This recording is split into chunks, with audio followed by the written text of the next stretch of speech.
a tribute to the silent stories we carry behind our own masks.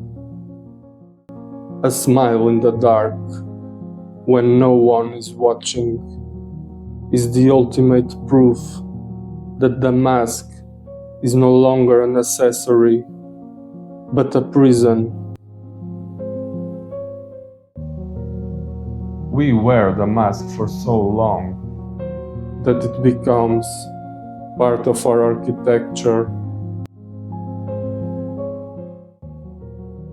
He keeps smiling, simply out of habit, and habit is the most elegant form of prison.